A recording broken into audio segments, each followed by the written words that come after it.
Salut, aujourd'hui j'aimerais te parler d'une expérience personnelle que j'ai vécue, on va dire il y a 30 ans, ou 32 ans, on va dire une trentaine d'années, ça nous rajeunit pas, hein. Alors c'est quoi cette expérience? Alors quand j'étais un petit peu jeune, je devais avoir, non c'était pas 30, ouais une trentaine d'années, même un peu moins, peut-être 25 ans. Je devais avoir dans les 15 ans, 16 ans, peut-être même 17 ans, et il y a eu une éclipse solaire.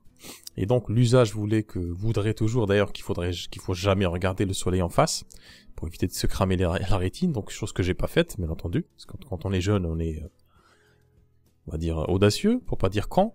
Et donc je regarde cette éclipse là, bon j'essaie de pas regarder trop longtemps mais je regarde comme ça et je remarque qu'il y a voilà que le soleil était bouffé par un truc. Donc je comprends ce que c'est que comme phénomène. Mais ça reste quand même quelque chose d'exceptionnel. On voit le soleil comme ça grignoter. Alors c'était pas une éclipse totale, c'est une éclipse partielle.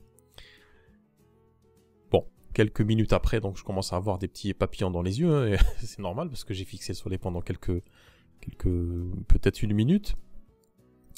Et en fait, plus le temps y passe, plus je me dis tiens j'ai une vision qui est un peu plus bizarre. Il y a un truc qui cloche. Alors je sais pas si c'est quelque chose qui a duré depuis longtemps ou pas, mais voilà, je commence à me dire, bon, de temps en temps, je me dis, je vois un petit peu mal.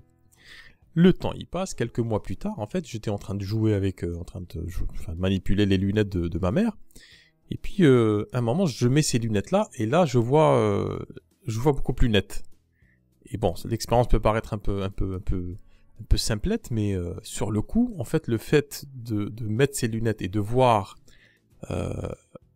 ma réalité physique nette, en fait ça m'a choqué. Je me dis merde, qu'est-ce qui se passe? J'ai passé tout ce temps, alors, je devais avoir peut-être 16 ans, hein, 15-16 ans, j'ai passé tout ce temps en fait de ma vie à voir des trucs flous en pensant qu'elles étaient nettes. Alors pourquoi je te raconte cette histoire là? Je pense que tu me vois venir de loin. C'est la question de la confusion ou de la non-clarté des choses. Qu'est-ce qui fait finalement qu'on n'ait pas cette clarté sur les choses, notamment sur le développement de son activité, et tout ce qui tourne autour, hein, parce que c'est l'activité d'un thérapeute, c'est sa vie, en vrai, c'est du personnel, en vrai, c'est pas réellement du professionnel. Donc qu'est-ce qui fait que on ait cette confusion sans se rendre compte qu'on ait cette confusion? Alors il peut arriver finalement, à l'instar de cette prise de conscience quand j'ai mis mes lunettes, qu'on voit les choses à un moment dans un éclair de lucidité, qu'on voit les choses clairement et on se dit tiens c'est ça que j'ai envie de faire. Et puis bon, il y a toutes les croyances ou les carcans, peut-être le jugement des autres, etc. qui s'en mêlent et puis cette clarté disparaît. Et puis on voit de temps en temps aussi des thérapeutes qui arrivent finalement à développer leur activité ou qui semblent développer leur activité, et c'est là aussi on se dit il y a quelque chose à faire. Comment ça se fait que, en fait on voit le contraste de suite, on se dit comment ça se fait que ces personnes-là arrivent à développer leur activité et que moi je n'y arrive pas. Alors, cette question de la confusion, elle est primordiale parce que si on ne fait pas attention, si on ne fait pas gaffe, eh ben ça va nous amener à abandonner notre cabinet. J'ai reçu deux messages, deux discussions différentes, hein, de deux praticiens différents, la semaine d'avant et la semaine passée, de thérapeutes qui me disent je vais arrêter justement d'être thérapeute parce que je n'arrive pas à avoir assez de clients. J'ai tout essayé, je publie sur internet, j'ai fait un site avec Wix, j'ai fait plein de choses, mais ça colle pas, ça marche pas, ça accroche pas, donc je vais abandonner. Alors c'est un truc moi qui me stresse, qui m'énerve au plus haut point, parce que cette confusion peut amener justement une personne à renoncer finalement à sa passion et à son projet de cœur. Alors comment on fait pour ne pas avoir cette confusion? Alors dans l'expérience que je t'ai racontée avant, dans cette expérience-là, ce qui est intéressant, c'est que c'est un objet qui m'a fait remarquer que j'étais dans la confusion visuelle.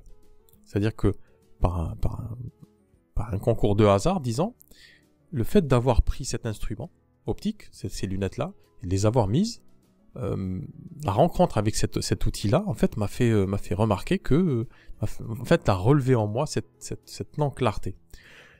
Du coup, quand tu es dans la confusion, et puis même si je pousse un petit peu la logique un peu plus loin, ton consultant, cette personne que tu accompagnes, qui a besoin d'être accompagnée, la plupart du temps, elle vit dans une confusion, cette personne-là, parce qu'elle ne sait pas comment faire pour ne plus vivre ce qu'elle vit. La souffrance, le mal-être, le deuil, le poids, etc., etc. Donc comment, dans la logique de cette personne-là, quand elle vient voir le thérapeute, en fait, c'est pour ôter cette confusion, pour opérer une transformation intérieure, un changement de perspective, ou un changement forcément un changement de perspective qui va induire un changement de chemin, un changement de comportement, etc., de routine, etc. Et donc, c'est de la même logique finalement qu'on procède quand on veut développer son activité, à l'instar de ces moments où j'ai pris ces lunettes-là et que je les ai mis sur moi. Aujourd'hui, je porte des lunettes, ça y est, j'ai compris. J'ai des béquilles. Et à l'instar justement de cette démarche-là, de mettre des lunettes ou pour le consultant d'aller voir un thérapeute, c'est aussi important pour un thérapeute d'aller voir le thérapeute des thérapeutes. C'est-à-dire un accompagnant, d'avoir une source d'information extérieure à soi qui va l'aider à y voir plus clair.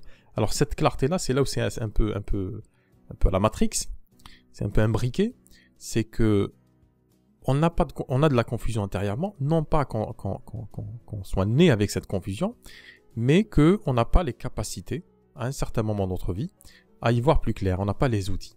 Donc ce qu'il faut en premier, c'est d'avoir justement, c'est de l'interaction. Moi, ça a été l'interaction avec ces lunettes, pour reprendre cette analogie, c'est de l'interaction finalement qu'il va y avoir avec une personne, notamment ton consultant devra d'ailleurs avoir une interaction avec toi sur Internet, notamment si tu fais de la vidéo, si tu fais du texte, il faut que tu te rendes visible pour qu'il y ait cette interaction puisse être possible, que ce consultant puisse prendre ses lunettes virtuelles, toi, ce que tu dis, les poser sur son cœur, sur ses yeux, et puis de se dire, tiens, là je commence à avoir un peu plus clair, il y a un truc qui se passe. Donc la première étape, c'est de converser avec une autre personne qui a un peu plus de clarté sur ces choses-là, sur ces questions-là. Alors ces lunettes-là, j'aurais pas pu les placer sur mon bras. Par exemple, si j'avais mal au bras, ça marcherait pas. Elles sont faites pour les yeux et ne marchent qu'avec les yeux. Donc c'est aussi important que ce que tu dis sur Internet soit vraiment précis et singulier et finalement colle parfaitement à la souffrance de cette personne que tu veux accompagner. Donc la première démarche, c'est de créer cette conversation avec ces personnes-là, avec ces futurs consultants. C'est ce que je fais moi-même. D'ailleurs, en te parlant aujourd'hui, c'est je crée cette conversation avec toi pour t'apporter cette clarté-là. Et ce qui va se passer en deuxième étape, c'est que cette clarté-là, elle va être intégrée. Tu vas l'intégrer, tu vas l'absorber, tu vas l'inclure en toi-même. Et c'est magnifique parce que tu vas en faire ta propre clarté. C'est-à-dire qu'au début, c'est une clarté qui vient de l'extérieur, mais quand tu vas te l'approprier, ce qui va arriver en deuxième étape, c'est que tu vas te l'approprier, ça va devenir ta clarté et elle va ouvrir un chemin. Et cette clarté-là, quand elle ouvre un chemin, c'est comme une lumière qui s'allume en toi. Et quand la lumière s'allume, elle éclaire autour et elle éclaire les mauvais chemins et le bon chemin aussi. Ou les mauvais chemins et les bons chemins. Parce qu'il peut y avoir beaucoup plus aussi de bons chemins que de mauvais chemins. Donc le fait d'avoir cette clarté-là te permet de voir clairement ce qu'il y a à faire. Dans cette deuxième étape, là viennent les stratégies, la technique, le marketing, appelle ça comme tu veux. Mais c'est cette deuxième étape-là, on va dire, qui est liée à la première. Et souvent, quand on te parle du développement de ton activité, on va te parler de la deuxième étape. C'est-à-dire que même toi, quand tu vas vouloir te développer, apprendre à te développer, c'est-à-dire ne plus être ignorant de ces choses-là, qu'est-ce que tu fais? Automatiquement, tu vas aller faire des formations en marketing, tu vas aller te former sur comment gérer un réseau social, comment monter un site internet, comment faire du mailing, comment faire pas mal de choses. Tu vas trouver beaucoup de ressources sur Internet, sauf que ça t'amène à rien, parce que ce que je te disais par rapport au thérapeute d'avant, c'est que cette personne-là, et ces personnes-là, parce qu'il y en a pas mal, en fait, te dit j'ai tout essayé, ça ne marche pas. J'ai envie de te dire aujourd'hui, ça ne marche pas, c'est tout à fait normal si ça ne marche pas, parce que tu es à l'étape 2, tu n'es pas à l'étape 1. L'étape 1, c'est d'avoir cette clarté-là. Maintenant, si on pousse un petit peu aussi le bouchon un peu loin, comment arriver à découvrir justement cette clarté? C'est de travailler sur ta singularité, de découvrir ce qui est en toi et que tu ne vois pas aujourd'hui, cette perspective, ce truc que tu as, cette façon que tu as de voir le monde et qui t'est proprement singulière. Et c'est cette première étape-là, ou l'étape 0, même avant, qui va te permettre finalement de clarifier le développement de ton activité. Dis-moi d'ailleurs en commentaire si c'est quelque chose qui résonne en toi, qui te parle. Et puis on en parle en commentaire et je te dis à très très bientôt.